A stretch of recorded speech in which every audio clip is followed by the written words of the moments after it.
രീതിയിലാണ് സെലക്ട് ചെയ്യുന്നത്. ഇപ്പോൾ വനിതാ പോലീസും കൂടെ ഒന്നും ചെയ്യാം. ഈ നെഗറ്റീവ് ഷെയ്ഡ്സ് എൻജോയ് ചെയ്യുന്നുണ്ടോ? അതിനെ കുറിച്ചൊരു സ്വാതന്ത്ര്യം കിട്ടുന്ന പോലെ തോന്നുന്നുണ്ടോ? എനിക്കിഷ്ടമാണ് ചെയ്യാൻ, വളരെ ഇഷ്ടമാണ്. അത് പെർഫോം ചെയ്യാൻ സ്കോപ്പ് കൂടുതലാണ്. മറ്റേ നമുക്ക് കുറച്ച് റെസ്ട്രിക്ഷൻ ഉണ്ടാവും. ഒരു ഹീറോ എന്നൊക്കെ പറയുമ്പോൾ കുറച്ച് എവിടെയെങ്കിലും നമ്മളെ കിട്ടിയിടേണ്ടി വരും. ചുറ്റുപാടില്ലാതെ നമുക്ക് കൊണ്ടുവന്നു കഴുകി രക്ഷപ്പെട്ടു വന്നു. നെഗറ്റീവ് ഷെയ്ഡ്സ് സട്ടിലിറ്റി ഉണ്ടല്ലോ ഇതിനകത്ത്. അയാൾക്ക് ഒരു പ്രത്യേക കാര്യത്തിനുള്ള ഒരു ആർത്തി കാണിക്കുന്ന സട്ടിലിറ്റി ഉള്ള ഒരുപാട് പോർഷൻസ് ഉണ്ട്. ഫ്ലാഷ് ബാക്കിലും ഇൻട്രൊഡക്ഷൻ സീൻ തന്നെ അങ്ങനെയാണ്. അപ്പം അവിടെ എന്തായിരുന്നു കമ്മ്യൂണിക്കേഷൻ? ഇയാളെ എങ്ങനെ ഇയാൾക്ക് ഒരു കാര്യത്തിനുള്ള ഒരു കൊതി എങ്ങനെ കാണിക്കണം, അതെങ്ങനെ കമ്മ്യൂണിക്കേറ്റ് ആവണമെന്നായിരുന്നു ഒരു ഡിസ്കഷൻ. അപ്പോൾ ഡിനു എഴുതിയിട്ടുള്ള പോലെ തന്നെ ജിത്തുമായിട്ട് നമ്മൾ ഓരോ സീൻ നമ്മൾ സംസാരിക്കില്ല. അപ്പോൾ നമ്മൾ ഇപ്പോൾ ആദ്യം ഈ സീൻ എടുക്കുമ്പോൾ തന്നെ സ്റ്റോറിൽ എടുത്തത് ആ സീൻസ് തന്നെ ആയിരുന്നു. എടുത്തപ്പോൾ നമ്മളതിൽ എവിടെയൊക്കെയോ എവിഡൻ്റ് ആയിട്ട് തോന്നും ഇയാൾക്ക് ഒരു ഷെയ്ഡ് ഉണ്ടെന്ന് തോന്നുന്നു. അപ്പോൾ അങ്ങനെ പോകണോ ജിത്തു, നമ്മൾ ഒളിച്ചു വെച്ചിട്ട് പിന്നെ റിവീൽഡായാൽ മതി. ജിത്തുവിന് കിട്ടുന്നത് കിട്ടിപ്പോയിക്കോട്ടെ. അപ്പം നമ്മൾ തുടക്കത്തിൽ എങ്ങനെ തന്നെയാണ് ആന്റണി എസ്റ്റാബ്ലിഷ് ചെയ്യുന്നതും കൊണ്ടുപോകുന്നതും ആ ഒരു ചെറിയൊരു കറപ്ഷൻ്റെ ഏരിയയൊക്കെ ഉണ്ട്, കറക്ഷൻ്റെ ഏരിയയൊക്കെ ഉണ്ട്.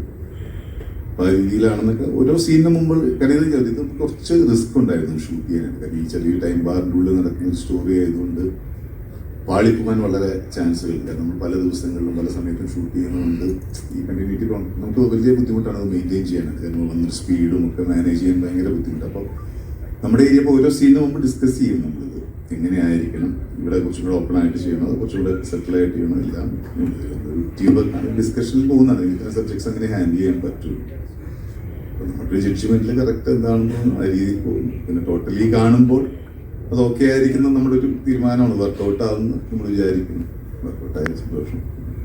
ഇതിന്റെ കാര്യം പറയുകയാണെന്ന് ഓരോ ഷോട്ട് കഴിഞ്ഞിട്ട് ഒരു സീൻ ഷോട്ടൊക്കെ കഴിഞ്ഞിട്ട് ഞങ്ങൾ ഒരുമിച്ചിരിക്കുന്ന സമയങ്ങളിൽ വിഎന്റെ ആകെയുള്ള ആശങ്ക എന്ന് പറയുന്നത് അതിന്റെ കണ്ടിന്യൂറ്റി. അത് ഓക്കെ അല്ലടാ, ഈ ഷോട്ടും നമ്മളാ മറ്റേ ഷോട്ടും നേരത്തെ എടുത്തതായിട്ട് മാച്ച് ആവില്ല, കുഴപ്പമില്ലല്ലോ എന്നുള്ള ഭയങ്കരമായ ആശങ്കകൾ എപ്പോഴും ഷെയർ ചെയ്യുന്ന സംഭവം ഉണ്ടായിട്ടുണ്ട്.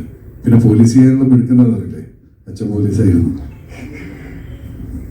ഇങ്ങനത്തെ ഒരു സബ്ജക്റ്റിനെ നമുക്ക് കാണുമ്പോൾ പെട്ടെന്ന് മാറ്റം തോന്നി. ഇപ്പോൾ ഒരു പേപ്പർ വെയിറ്റ് ആണെങ്കിൽ പോലും നമ്മൾ പിറ്റേ ദിവസം വേറെ അത് മാറിയിരുന്നാൽ പോലും നിങ്ങൾ കാണുന്ന ഈ 1 മണിക്കൂർ സ്പാനിൻ്റെ ഉള്ളിൽ കാണുമ്പോൾ ഭയങ്കര കണ്ടിന്യൂറ്റി ചിലപ്പോൾ ഫീൽ ചെയ്യണം. അപ്പം അങ്ങനത്തെ ടെൻഷൻസ് നമ്മൾ ആക്ടിങ്ങിലൊക്കെ ഭയങ്കരമായിട്ട് ശ്രദ്ധിക്കുകയായിരുന്നു. എല്ലാവരുടെയും കാര്യം എല്ലാവരും ശ്രദ്ധിക്കുകയായിരുന്നു മാക്സിമം.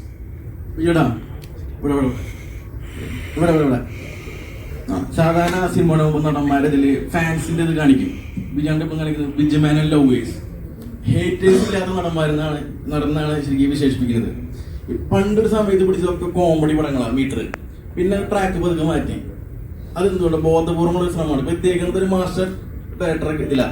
എങ്ങനെയാണ് എക്സ്പീരിയൻസ് ജിത്തു സാറിന്റെ ഒപ്പം? പിന്നെ ഈ ട്രാക്ക് പിടിച്ചേക്കുന്നത് ബോധപൂർവ്വമാണോ? ഒന്നും മനഃപൂർവ്വം ചെയ്യുന്നില്ല. നമ്മൾ ആദ്യം ഞാൻ ചെയ്യുന്നത് നമുക്ക് സിനിമയിൽ വരുമ്പോൾ പ്രത്യേകിച്ച് വലിയ ഗ്രാഹ്യമൊന്നുമില്ല, എന്താ ശരിയാണ് നമ്മൾ കിട്ടുന്ന ക്യാരക്ടേഴ്സ് ചെയ്ത് പോകുന്നു. പിന്നെ ബെറ്റർമെന്റിനെ നമ്മൾ ആഗ്രഹിക്കില്ല ഓരോ ക്യാരക്ടേഴ്സ്, ആ സമയത്ത് വരുന്നതനുസരിച്ച് നമ്മൾ ചെയ്തു പോകുന്നു. പിന്നെ കുറച്ച് കാലം കഴിയുമ്പോഴാണ് നമുക്കൊരു ആർട്ടിസ്റ്റാണ്, നമുക്ക് കുറച്ചും കൂടെ ഒന്ന് പ്രൂവ് ചെയ്യണം എന്നൊക്കെ നമുക്ക് തോന്നുന്നു. അപ്പൊ നമ്മൾ അതിനു വേണ്ടി സെർച്ച് ചെയ്യും. നമുക്ക് വരുന്ന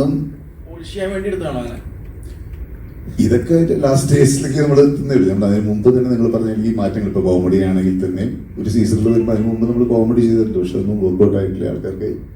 പിന്നെ മേരിക്കൊട്ട് കുഞ്ഞാടുന്നൊരു സിനിമയിൽ ഹ്യൂമർ എങ്ങനെ ഇവിടെ ഒരു ആ ഷീൽഡ് ബ്രേക്ക് ചെയ്തപ്പോൾ പിന്നെ കുറച്ച് സിനിമകൾ എനിക്ക് അതിനെ ഹ്യൂമർ ബേസ്ഡ് ആയിരുന്നു. പിന്നെ വെള്ളിമോങ്ങ് കഴിഞ്ഞപ്പോൾ വെള്ളിമോങ്ങ ലൈൻ തന്നെയായിരുന്നു കുറെ.